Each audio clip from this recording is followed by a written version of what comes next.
Time is money. In this case, the ticking of the metronome illustrates just how much money we're talking about when it comes to the super wealthy. Every second, every tick indicates that Facebook founder Mark Zuckerberg has earned $104. Microsoft founder Bill Gates backs $127, and with every tick of the metronome, Amazon founder Jeff Bezos grows richer by $2,500 and Elon Musk a staggering $4,432. At least that was the situation 3 years ago when the magazine Don't Die Wondering published an article breaking down the earnings of the super wealthy to a per second basis. But it probably hasn't decreased since then. So it's about time to hit the brakes. That's what Ars Electronica believes. It's high time we started viewing the digital world as a tool for equal rights and social justice. A new form of networking that enriches not only big corporations, but strengthens each and every individual.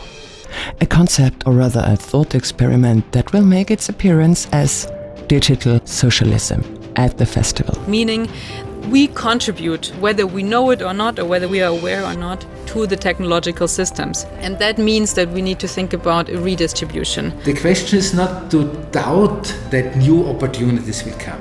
The question is who will have access to these opportunities. And that's something where Ars Electronica can highlight, of course, what role artists have in that play, but also how we can open up that discussion. And that's where we're diving into in today's episode. Real talk about the economy, the tech trade, the big bucks behind AI, and who's cashing in.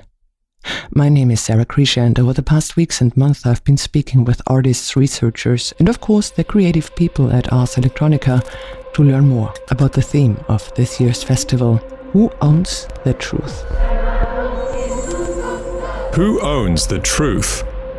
The Ars Festival podcast for Ars Electronica.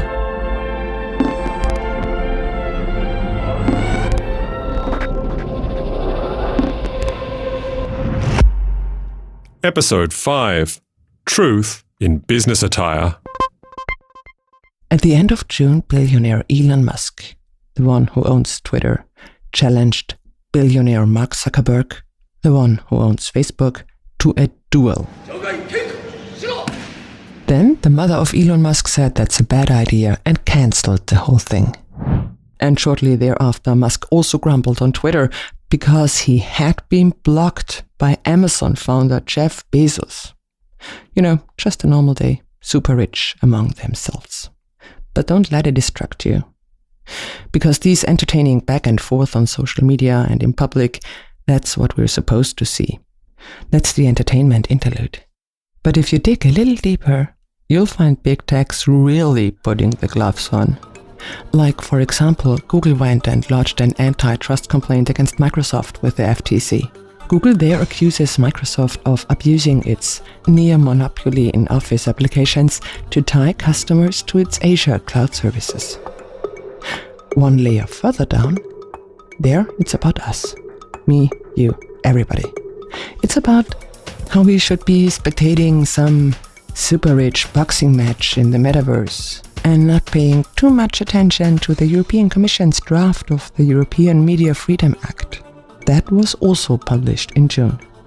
And alongside some nice words like how press freedom is an important asset to democracies, it also states that it's quite acceptable to slip spyware onto journalists if someone decides it's in the public interest. Or the Irish Data Protection Commission. They also made a small amendment back then in June. Namely, that it can be a criminal act to report on proceedings. For instance, if a tech company has violated the General Data Protection Regulation.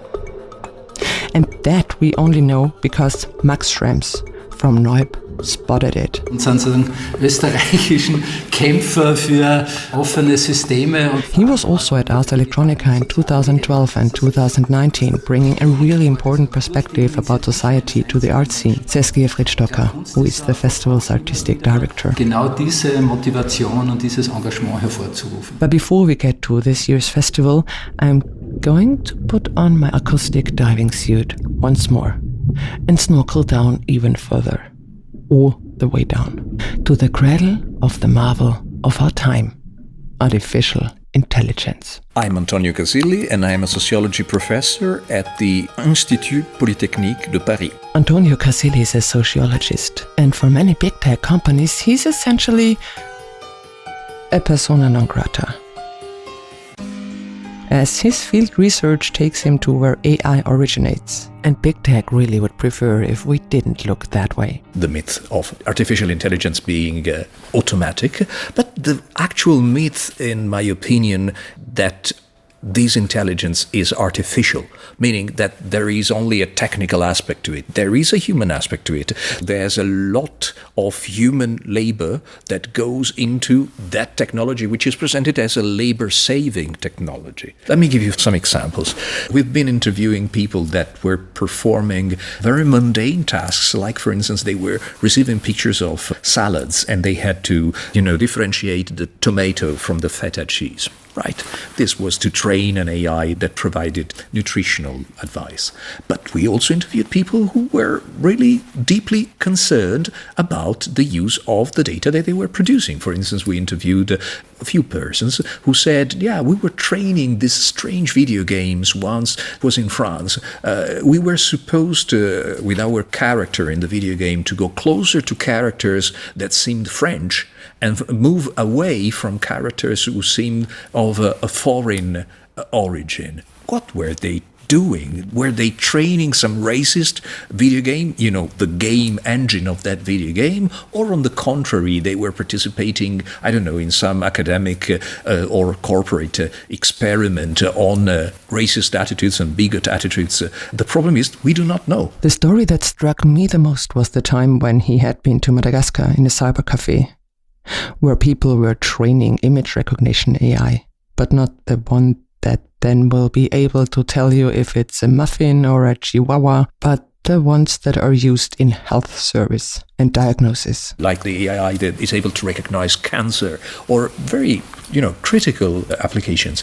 And people that were not oncologists, they were not doctors, and they were not data scientists at all. They were just provided with some couple of instructions, indications of what to do if you see, an X-ray image of a lung and there's a spot. You put that this spot could be cancer, and then we will deal with it later. So the people behind it are not experts, but people who have somehow to keep themselves afloat.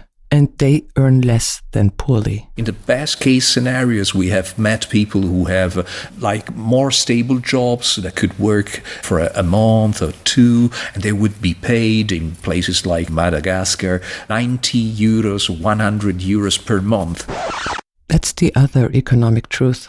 The one that doesn't get as much spotlight as a boxing match between Mark Zuckerberg and Elon Musk. The truth that AI isn't some self-driving train, but there's human labor behind it. And as you all might have guessed, these people aren't employed at Google or Microsoft, Twitter or Amazon. They work at a supplier of the supplier of the supplier of the supplier and so on. But eventually, all their work ends up at big tech. You will never catch them red-handed doing this, because there's a long chain, which is a supply chain. This long chain of subcontracting is also a chain of deniability. They deny, and they can deny, because after all, if you think, what are these people to these big corporations? They are not employed. In many cases, and that's another important factor, they are platform-based, meaning that they are recruited online. They are not employed. They are only users of a service, of a platform. And this platform is something that anybody could access. I could go now on, a platform called Amazon Mechanical Turk, which is owned by Amazon, or another one which is owned by Microsoft called UHRS, and sign up and become a worker and work for who knows what. And that's where we loop back to Ars Electronica and their purposefully provocative theme of digital socialism, which will be a focus at the festival in September. Because behind all technological developments are people who, in one way or the other, train these systems. Be it as click workers or because cookies and trackers are tailing their digital path on their website, or because one writes something on social media and that then teaches an artificial intelligence to speak, so to speak. At the end of the line, there's always humans training the systems. And with the whole digital socialism idea, Gerfried Stocker, the artistic director of Ars Electronica, aims to rethink ways of societal participation. In particular now with the dawn of this next super money-making machine, artificial intelligence, we need to go further. We need to start what I propose now, with some provocation of course, as the digital socialism. And this might sound to many people like, a kind of ideological left-wing socialism manifesto or something like that. I think we have to see this very relaxed. These old-style ideologies anyway won't lead very far in the coming decades. So we need to rethink this. It's not establishing the old idea of socialism in the digital realm, but establishing an idea of what socialism in terms of social justice, in terms of possibility to participate and benefit for everybody. How can this be implemented?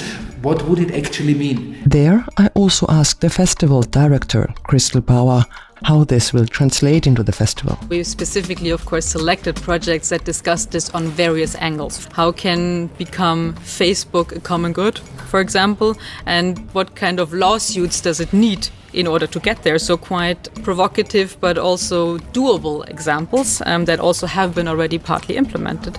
On the other side, we will also look at this question of ownership, not only in terms of the data that we humans generate, but of course data that we are a part of, coming, for example, from the satellites above us, that help us to understand the situation we are in.